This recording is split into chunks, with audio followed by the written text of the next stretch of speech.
"Sir, could you pretend to be my daddy? Just for one day?" The sound of laughter drifted faintly through the hospital corridor. But it didn't reach Lily. At 7 years old, she had spent most of her life confined to a wheelchair. Her tiny frame frail, but her eyes sharp and alive. Today, though, something felt different. Today, she had a plan. "Sir," she called, her voice trembling but determined. Could you pretend to be my daddy? Just for one day?" Mr. Carter froze. He was a single dad himself, juggling his job as a local mechanic and the chaos of life, with barely a spare minute to breathe. He didn't know Lily, just a little girl who had become a fixture in the pediatric ward, always smiling at anyone who passed by. Pretend to be her dad? It sounded absurd, almost impossible. "Why would I do that?" he asked cautiously, bending down to meet her gaze. Because I don't have a daddy to take me to the fair this weekend," she whispered, her small fingers gripping the wheelchair armrest. "And everyone else says I'm too sick to go. But I just want one day to feel normal." Her words pierced him. Mr. Carter wasn't a sentimental man. He fixed engines, not broken hearts, and yet something in her gaze, so honest, so raw, compelled him. "All right," he said finally, "one day. But you have to promise to behave." Lily's face lit up like a sunrise. "I promise," she squealed, clapping her hands. The next morning, Mr. Carter transformed. He showed up with a bright red baseball cap and a backpack filled with snacks, comic books, and a stuffed bear he'd found in his garage. They went to the fair, Lily's wheelchair fitted with a little flag fluttering in the breeze. The Ferris wheel, the popcorn, the cotton candy, all of it was a new world for her. And for Mr. Carter, it was an unexpected joy to see someone so small, so fully alive. But then came the moment no one expected. As they sat on the Ferris wheel, Lily's eyes misted over. "Sir, I know you're not really my daddy, but can you stay for a little longer? Just a little?" And for the first time, Mr. Carter realized what she had given him in return, a glimpse of the father he always wanted to be, if only for one day. He hugged her tightly, and for a few minutes neither of them needed words. When the day ended, he wheeled her back to the hospital. Nurses peeked in, surprised to see Lily laughing so freely, her wheelchair a little rainbow of happiness. Lily whispered, "Thank you for being my daddy." Mr. Carter smiled, feeling warmth he hadn't known existed in years. "Anytime, kiddo, anytime."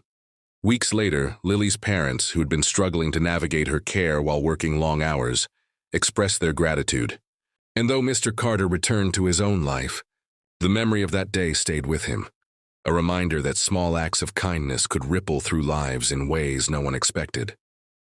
Sometimes, a single day, a single choice could make all the difference. A few days after that magical day at the fair, Mr. Carter found himself thinking about Lily more than he expected. He went back to his routine, fixing engines, grabbing coffee on the way to work. But the memory of her laughter lingered, a warmth in his chest he hadn't felt in years. Then one afternoon, as he was leaving the shop, his phone buzzed. It was a message from the hospital. "Lily asked if you could come see her tomorrow. She has something to show you." Curiosity and a hint of nervousness stirred in him. What could a 7-year-old have that required a visit from a grown man like him? The next day, he walked into her room to find Lily surrounded by colorful drawings taped all over the walls. Each drawing was a scene from their day at the fair. The Ferris wheel, the cotton candy, him pushing her wheelchair with a big smile.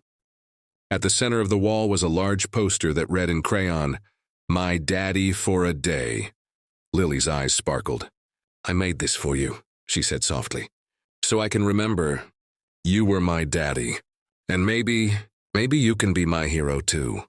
Her words caught him off guard. He had come thinking he was giving her something, a day of fun, a moment of happiness, but she had given him something far greater, perspective, gratitude, and a reason to believe in the power of small acts of love. Mr. Carter knelt beside her wheelchair. "You know," he said, voice thick, "you're teaching me more than I could ever teach you. Being your daddy for a day. It's been the best day of my life, too." Then, in a quiet, unplanned moment, Lily leaned against him, and he realized how much connection and trust a child could offer in such a brief span. She didn't need perfection. She didn't need a long history. They just needed each other, if only for one day. Or perhaps something longer. The hospital staff watched silently, touched by the bond forming between them. Mr. Carter promised to visit more often, not just for Lily, but to bring laughter and hope to the ward. And Lily, who had once felt limited by her paralysis, now had a champion, a friend, and a hero who reminded her that love and care weren't bound by biology.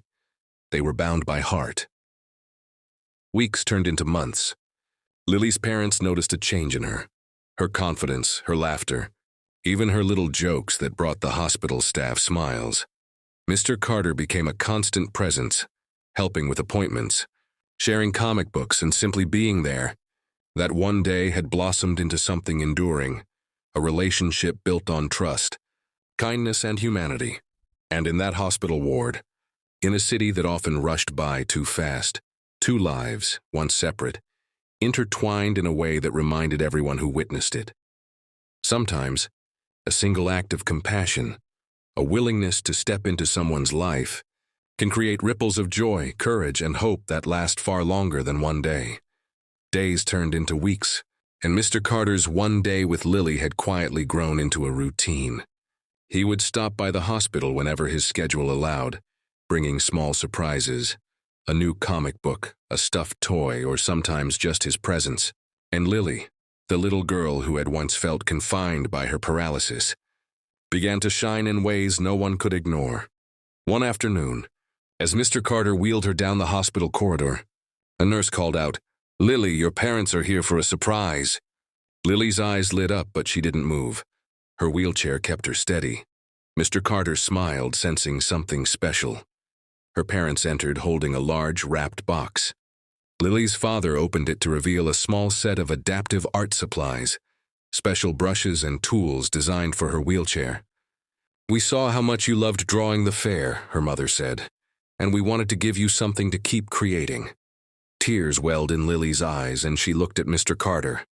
"See, sir?" she whispered. "Even grown-ups can make a difference." But the surprise didn't end there. When she unwrapped the box fully, she discovered a note taped inside, written in her neat, careful handwriting from previous weeks. "Thank you, Mr. Carter, for being my daddy for a day. You made me feel like I could fly." Mr. Carter's throat tightened. He had come thinking he was giving her a moment of joy, but Lily had taught him something far greater, that even small acts of kindness could leave lasting ripples, shaping someone's world. Over time, the hospital noticed a change in Lily. She smiled more, laughed more, and even her therapy sessions became moments of fun rather than struggle. And Mr. Carter? He found himself not only inspired but transformed. The one day had become a reminder of what it meant to care selflessly, to show up and to love without expecting anything in return.